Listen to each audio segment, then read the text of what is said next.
Hey, what's going on, everyone? It is Brian here from We The Patriots USA. It is Wednesday evening here around 5 o'clock. I'll give people just a moment to jump on. I'm going to talk to you about something really important today, something I think is really, really important. Everything that's going on right now, everything that's really at the forefront of everyone's mind right now. You know what I'm talking about. You know what I'm going to talk about. If you read the description of this live, you know what this is going to be about. It's been a while since I came to you guys live just by myself. I'm not here to do any kind of interview or anything tonight. I'm just here to talk to you about a big, big problem in this country. And the problem doesn't lie solely with those who are trying to take our rights away, who are trying to force this jab on us. It's not just with the government, the pharmaceutical industry, and the employers and universities, colleges that are doing this. They're not the only problem. A lot of the problem lies with us, with the people that this is being done to and their complicity. So I'm going to talk to you about this. Complicity and cowardice are the two things. Cowardice and complicity are the two things I want to talk to you about tonight. So looks like we got enough people jumping in now. Here's what's going on. Every day at We The Patriots USA, we have people reaching out to us. The most common problem is one of two things. Either my employer is forcing me to get this jab. I will not call it the V word because it's not. Or my employer is forcing, or my university, or college is forcing me to get this jab. So I can't finish my education. I can't have a livelihood. I can't work. Those are the two things. Our standard response is, you have to try to request an exemption. That's all you can do. If you have a sincere medical reason or a sincere religious belief that prohibits you from getting the jab, you have to request it. If it's denied, at that point, we will connect you with an attorney. We will do everything we can to connect you with an attorney, and we will get the legal process started of defending you. That's what we do here. We do a lot of things besides medical freedom, but these days that's the bulk of our work. Okay. The bulk of our work is connecting people with legal resources when they are being forced. And I want to talk to you about that as well, because, I know a lot of you are going to have questions and comments. What should I do? And I'm going to talk to you about that. I kind of stopped doing the weekly legal updates. We just weren't getting a big audience. Maybe we'll have to bring those back because there's a lot of need for it now. But unfortunately, I just haven't had the time. I'm inundated. My evenings are spent. There are thousands of people all across the country reaching out to us, and I have to respond to them. I have to talk to the attorneys. I just don't have a lot of time to do these lives anymore. But I thought tonight that it was a good idea to do one because things are coming to sort of a boiling point here in our country. And the two things, as I said, I want to talk to you about are cowardice and complicity. So complicity, we already know. The people who are just complying, going along, we know they're a problem. All right. They're making this very, very, very easy for the government, for employers, for colleges, universities, people that are just saying, okay, I'll do it without even thinking about it. Oh, you tell me I have to do it, I'll just do it. That's a huge problem. But an even bigger problem I see is among the people who do have sincere religious or medical reasons for opting out and who choose not to out of cowardice. Now, that may sound a little harsh. You say, well, people have their reasons. They've got families to support, young people just starting out their educations. Come on, you can't expect everyone to put themselves on the line. Well, you know what? Maybe I can't expect it, but it's what's necessary to get this done. This train ain't stopping unless everyone who objects stands up and says no. That's the only way this is stopping, okay? And so many people are willing to risk their lives. And I want to ask you this evening, is it worth your life? That's the title of this live. Is it worth your life? I'm not a doctor. I'm not giving medical advice here. I'm not telling you to get the shot or not. That's not my role tonight. We don't believe in doing that here at We The Patriots USA. We believe in freedom of choice, individual choice, informed consent, and you make your own decisions with your healthcare provider. But what I am telling you, what I do know, is the risk is extraordinarily high for those who do get this, okay? Especially those young people just starting out their careers or just starting out in college or wanting to finish their college education, and they say, you know what? No, I worked so hard to get to this point. I'm 3 out of 4 years away from college. I'm just going to get it. I'm going to take the chance. I don't care. I'll spin the wheel, Russian roulette, whatever you want to call it. I'm going to take the chance. Terribly, terribly foolish decision, in my opinion, in my personal opinion, to look at it that way. I know careers, livelihoods, education, which is the precursor to a career. That's the reason most people get an education, right? So I know careers are very, very important. But let's face something. Most of the world, most of the country hates their jobs.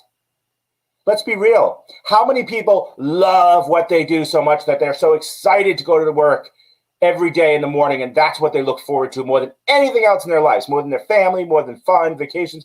They want to go to their job. How many people? There may be a few of you out there, but you're in the minority. The vast majority of people, even if you think you're going to love it, you're going to hate your job. Okay? So at some point, or you're going to hate a lot of aspects of it. So why in the world, why the hell are you risking your life, risking your health for something you're probably going to end up hating most of your life? Okay? I'm sorry to be pessimistic. Maybe it sounds bleak. Maybe I sound jaded, but it's the reality. If we're being honest with ourselves, how many people really love going to work every day? Tiny, tiny, tiny, tiny, tiny, tiny minority. Okay? Even if you did, is that worth risking your life? Is that worth risking a serious autoimmune disease, lifelong paralysis, neurological problems, cancer, heart attacks, myocarditis? All of these young people, especially who are contacting me, who are in that 18 to 30 range, that danger zone for myocarditis and pericarditis. Why in the world, knowing you're at the highest risk for that, would you be willing to take that risk for the sake of an education, a degree, or a career? Again, most of which you're probably not going to really enjoy too much. Well, you say, well, I have to support my family. I have to earn a living. I mean, I have to do something, right? Yeah, you have to do something. But if that something is contingent on risking your health or your very life, you really have to stop and look at your priorities. Okay, because I think that's a big part of the problem right now. I think a lot of the other part of the problem is a lot of people think, well, that's not going to happen to me. All right, what are the chances that I'm going to be one of the ones that gets myocarditis, or I'm one of the ones that develops some horrible side effect or dies even? I mean, that's like rare. That's like 1 in a million. It's not. Whistleblower came out the other day, 45,000. All right, 45,000 already. Died in the initial rollout of the vaccine within a few weeks. There's other statistics coming out. If the data is real, if you're looking at the data, if you're really drilling into it and looking at the actual number of deaths, the actual number of serious adverse reactions, it's worse than any other.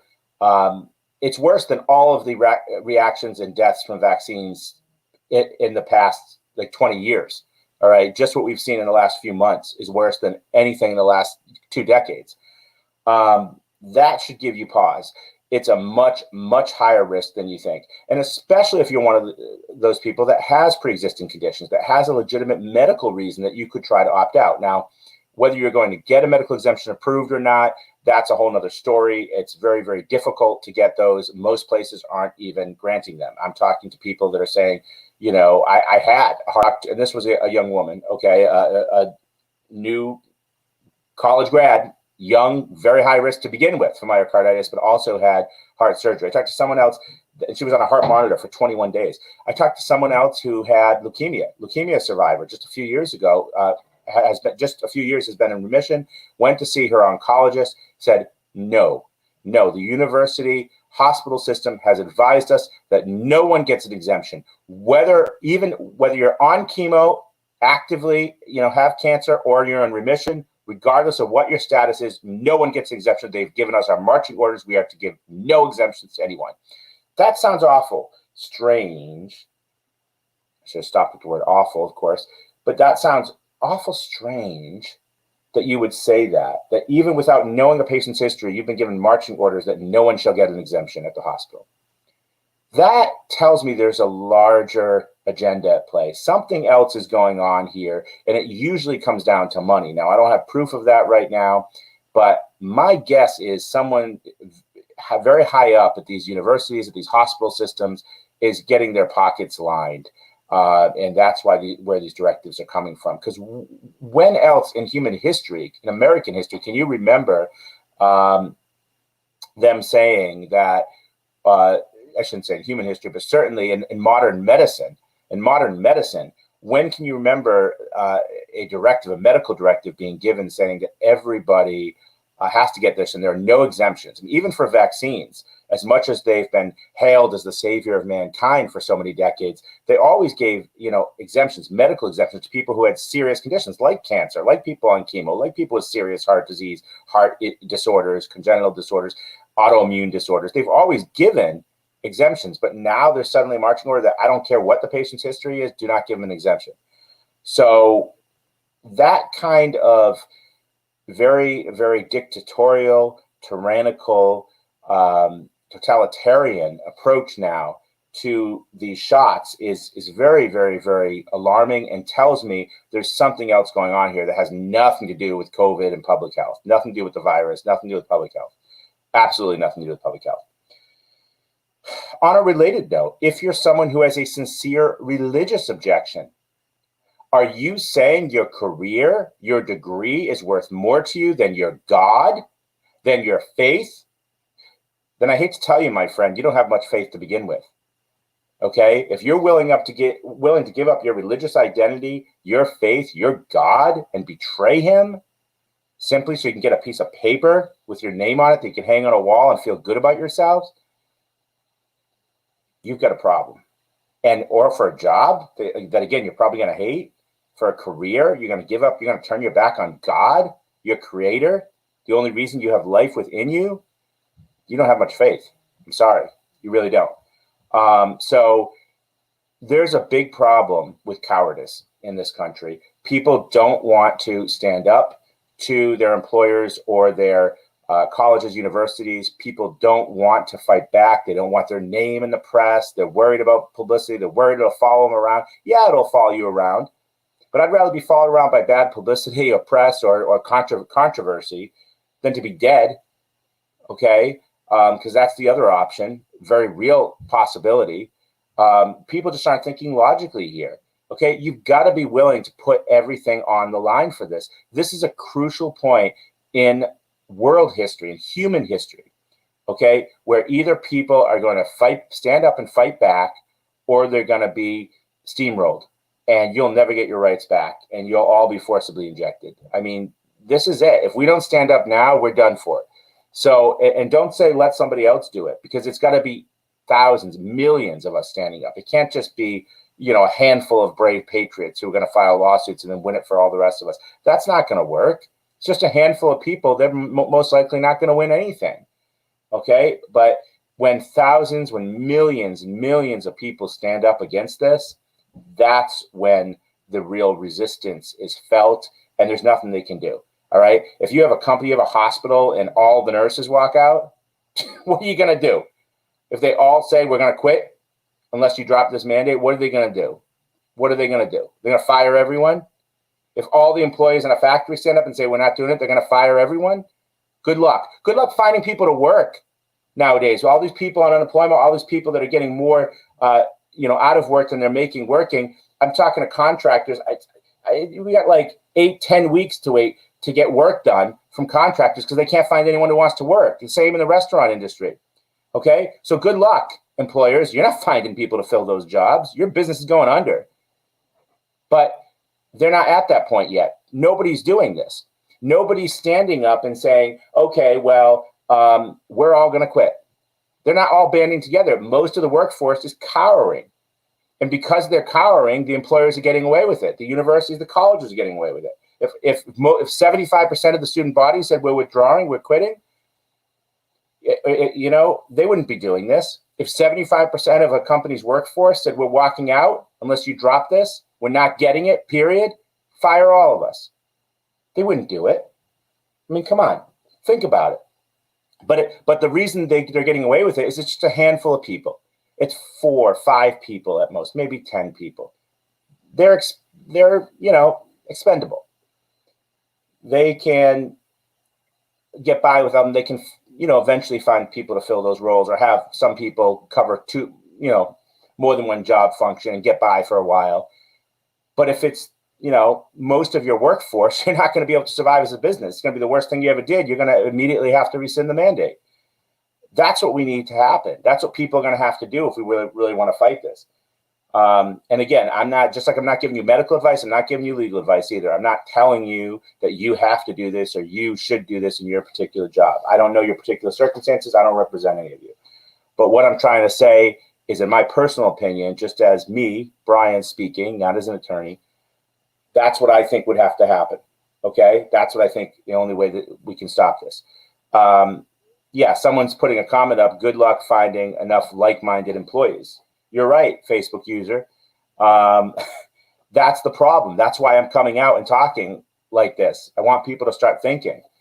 And, unfortunately, people just aren't doing it. Does anyone have any questions? Does anyone... Debbie asked, will exemptions be allowed to fly? I'm not sure what you mean. I assume you mean, will exemptions be granted by the employers or the colleges? Yeah, we're getting a lot of employers and colleges to do it, especially once we get our lawyers involved. We're getting them to do it. So there are some that will do it. There are some that do it without any legal pressure. But there are some that are doing it. There are some that aren't. There are some that don't care what you do. They don't care if you file a lawsuit. They don't care what you do. They're not going to grant an exemption. It's really a case-by-case basis. But yes, there are people that are doing this. There are people that are getting exemptions. Kendall Cody, our latest public relations and fundraising coordinator, our brand new PR and fundraising coordinator. She's a Yale nursing student. We were able to help her get an exemption and change Yale's policy against providing any religious exemptions for health sciences students. That gained a lot of media attention, so much so that she was featured on the Ingram Angle on Fox News with Judge Janine filling in for Laura Ingram a couple weeks ago. That's available on our website at wethepatriotsusa.org. Listen, we need your help. We are helping people. If, again, you request an exemption and it's denied, we are here to help. We are here to try to connect you with a legal team that can help you, legal representation, and we are here to try to help you fund your legal battle if necessary. But unfortunately, right now, it's getting very, very difficult to do that because we are not getting the support. That's the other thing. Everybody wants help, but everybody has their hand out, but not many people are putting their hand out with money in it and saying, listen, I want help, but I'm also going to support you. It's going to be very, very hard for us to help the amount of people that need help without donations. That's why we launched the Commit to 10 campaign last weekend. Great campaign, $10 a month. That's all we're asking from every single person. It is a monthly commitment, but the reason why monthly is so important is because then we have a reliable stream of income. Yes, people can eventually cancel. You can cancel anytime, but the majority of people, if they make a commitment for it's only $10, they keep it. And so we have a general idea of how much money we have coming in every month. And when people make a one-time donation, even if it's for like $1,000, we see them one time and we may never see that person again. We don't know that we're ever going to get that amount again. And so how can you budget? How can we hire staff? How can we hire more attorneys, take on more litigation if we don't know from 1 month to the next what our income is going to be? And we need a lot of income because we have dozens and dozens and dozens of potential lawsuits that we're looking at right now all over the country in all different jurisdictions. And it's going to take a lot of money to file those. I mean, one lawsuit, as I'm sure you know, could be a 6-figure debt. Lawsuits are expensive. So it's, we're going to need thousands and thousands and thousands of people to commit to 10. I don't expect people to commit to 100 a month, 1,000 a month, 5. That would be great if you could, if you have the means and you want to do it, that's wonderful. But realistically, we thought $10 was a good starting point for people. That's a comfortable number for most people.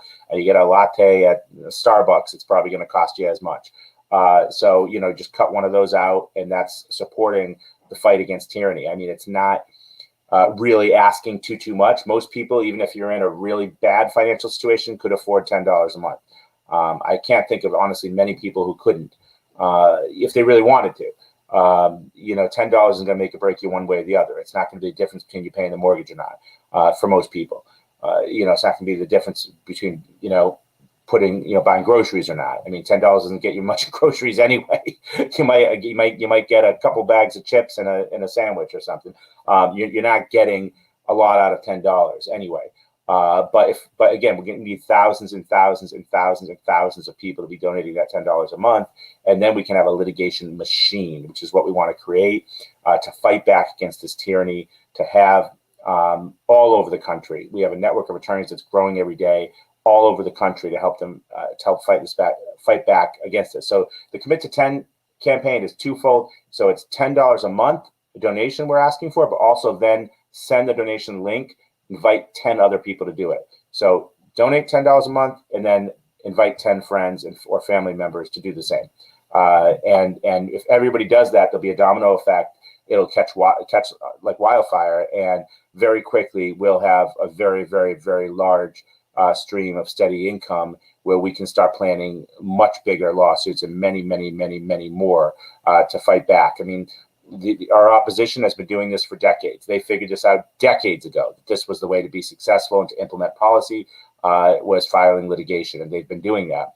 For us, we're playing more defense. We're not doing this. This isn't so much trying to, you know, make law through the courts. What it is trying to defend ourselves, because we're being attacked at every level. Our rights are being taken away at every level, so we have to defend ourselves. That's what this is about. So anyone have any other questions before I wrap up? I didn't want this to be much longer than 20 minutes. I'm over 20 minutes now.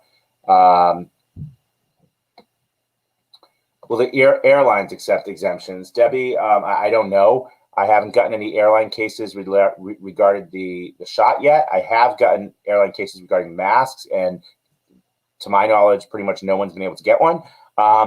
So I don't think, you know, I'm not too hopeful, but again, you still have a right to request a religious or a medical exemption. And if you're not able to get them, then you can, and I was talking about airline employees, but also if people traveling on airlines. I think it's going to be very, very difficult. Right now, I mean, the shots haven't been mandated for travel on airlines in the United States, to my knowledge, but they have been, but obviously there is a mask mandate, a federal mask mandate in place for airlines. Okay. Anything else here? Derek, this is crazy. So Derek's in Ireland. He says you can't drink or eat indoors in Ireland if you're not vaxxed. Wow. That's where it's going here, folks. It's coming here next. That's a preview. It's like a tidal wave. It's coming across the ocean. It's coming across the Atlantic. That's what's coming next. Can't understand why Americans aren't flooding the streets to fight for freedom. They're complacent. We've been soft for way, way, way too long. We've had it too good, too easy for way, way, way, way too long. That's the problem. Let's see. Can you put out the website link now or later? Good idea. WeThePatriotsUSA.org. WeThePatriotsUSA.org. I will put it up there on the screen. Just give me a second once I find my banner here. And if I can't find it, I'll just make one real quick. Yeah, I'll just make one. All right, so I'll say commit to 10 today at www.wethepatriotsusa.org. And I'll put that up there. It'll be coming up just a second. It's slow, it's loading. Yeah, hopefully it'll be up there.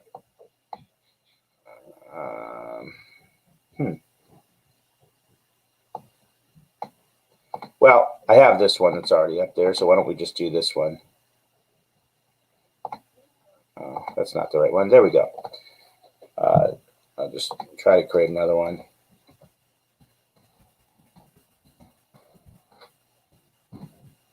All right, there we go. WeThePatriotsUSA.org.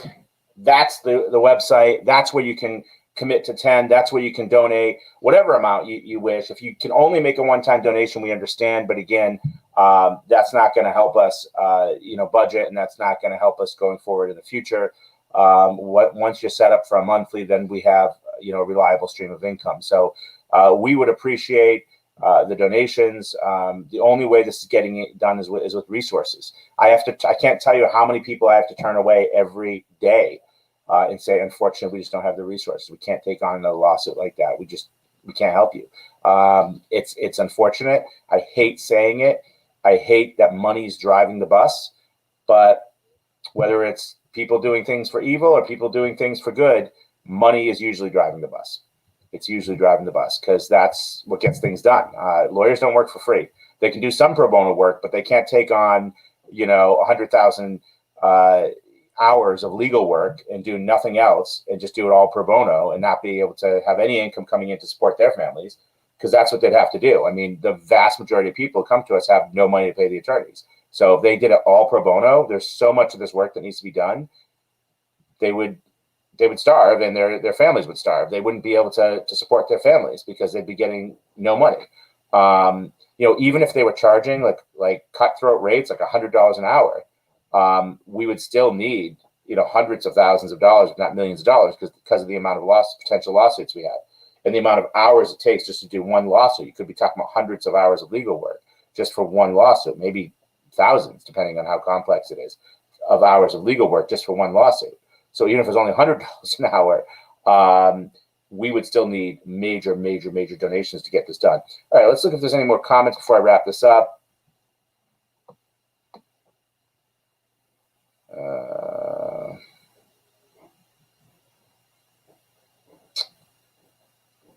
Yeah. So many Americans, huge population, take to the streets like Europe and Canada. Rallies are sparse. We have only 1/10 of your population. Yeah, I mean, I just don't see it happening. Major, major, major medical freedom events have been planned before in the United States. In Washington, D.C., I was at one a couple of years ago, vaccine injury epidemic event. We had all of the biggest names in the medical freedom movement, from Andy Wakefield to Robert F. Kennedy Jr. to Del Bigtree to, Sherry Tenpenny. I mean, just Tenpenny, excuse me. Every name you can think of in the medical freedom movement, every celebrity name you can think of. And we had a few thousand people. And that was right on the mall in Washington, D.C. And that was advertised very, very well, very, very widely all throughout the country, maybe the world. The Vaxxed bus was there. I mean, there's just everything. I mean, everybody who was anybody was there. I was there. My business partner, Don, was there with me. And we were very disappointed. Just a few thousand people. So I don't know how that's ever going to happen in this country, how we're ever going to get like 1 million people marching. I don't see it. I don't see it happening. And quite frankly, that's not what's going to get this done, because they're being ignored in most places, even in most places in Europe. It doesn't matter. Like, they're not changing the laws based on that. Our legislators here, like in this state, just ignore us. They just laugh at us when they see, even when we do get 5, 6, 7,000 to come to the state house, like we did back in April in Connecticut. They just sort of laugh at us. They're ignoring us because they have the supermajority in the legislature, the ruling party. So that doesn't get anything done. That doesn't force their hand. What forces their hand is two things: elections, what people do at the polls, voting them out, and judges. We need enough men and women in black robes pointing the finger and saying, you can't do this. That's illegal. That statute is unconstitutional. It's invalid, and striking it down. We need enough judges doing that, and then this will stop. And so that's why we think it's so important to take to the courts rather than taking to the streets. Not that we don't want to encourage people to exercise their First Amendment rights, to protest, to use free speech. That's wonderful. But I just ultimately think at the end of the day, it's going to be ignored. I think the only thing that's going to make them take notice is either losing their positions or being told by the courts that what they've done is illegal and it's now invalid. I think that's what has to happen. All right. I am going to go now, but I just, again, want to encourage everyone to visit our website. Check us out, wethepatriotsusa.org. And please, please, please, if you can, commit to 10 today. It's not worth your life. This isn't worth your life. It's not worth your faith. It's not worth your God. Just remember that. Have a good night, everyone.